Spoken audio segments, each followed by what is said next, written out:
Hello, beautiful ones. Dr. Niikee back here with you again.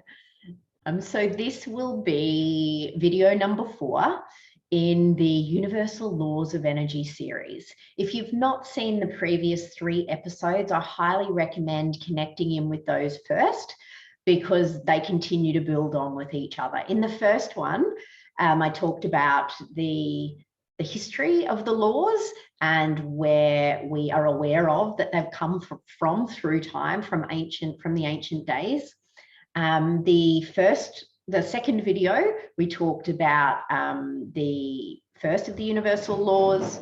The second video, we talked about the next one.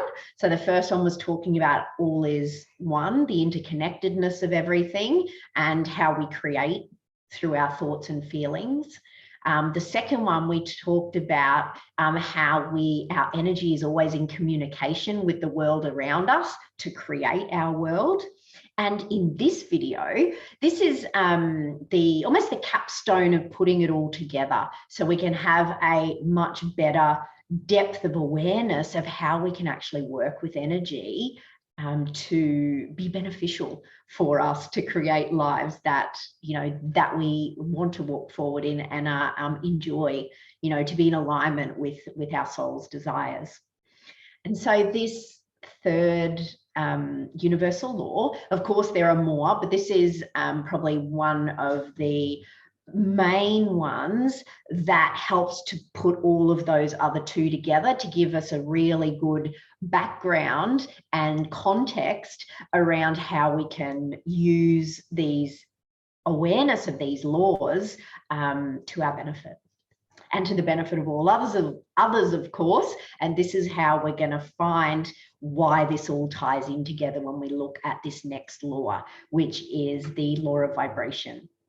And so what this law of vibration shares with us is that everything vibrates. Everything has a particular frequency.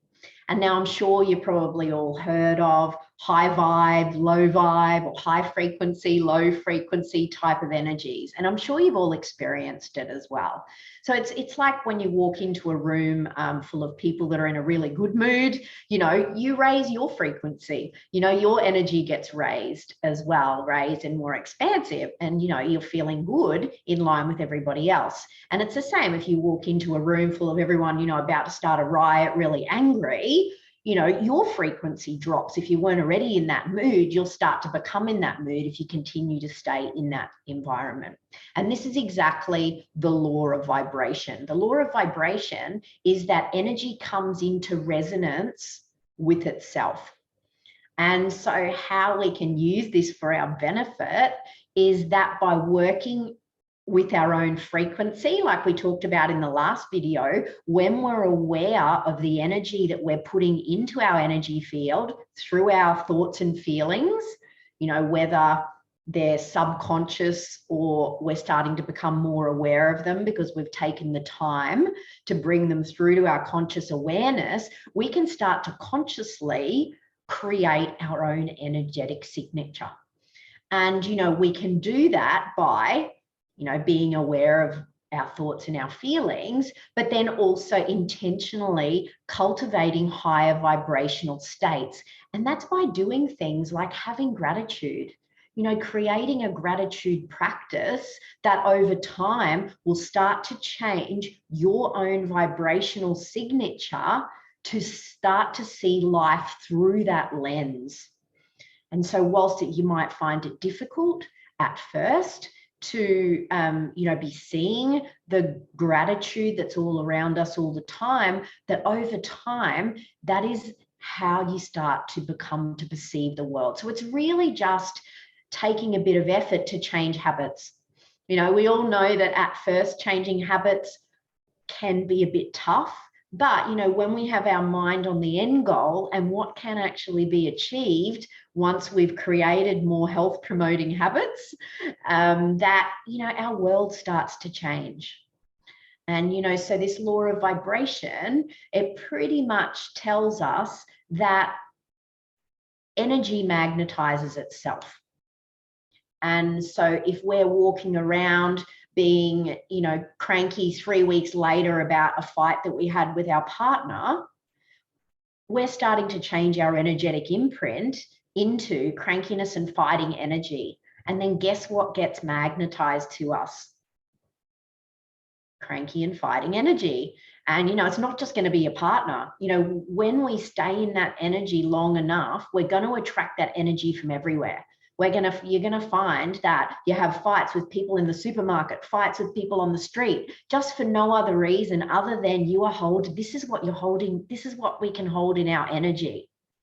And, you know, so maybe there's a time where, you know, you can really resonate where, you know, this has happened, or maybe it's happening with you right now. And that's why you've came across this particular teaching to start to bring that change through, because, you know, we are the only people that can be responsible for our own energy.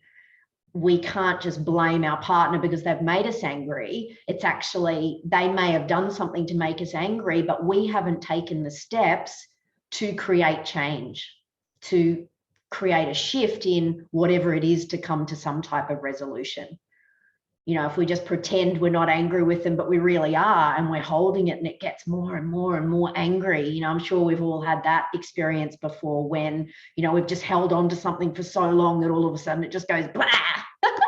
And, you know, there's an explosion in the spaghetti factory, and, you know, and then it ends up being out of context, the explosion that happens.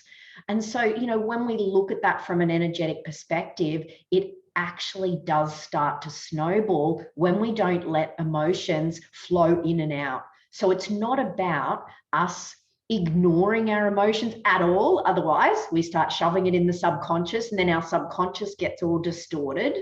It's about allowing ourselves to feel the energy and then reflect on how can we create change.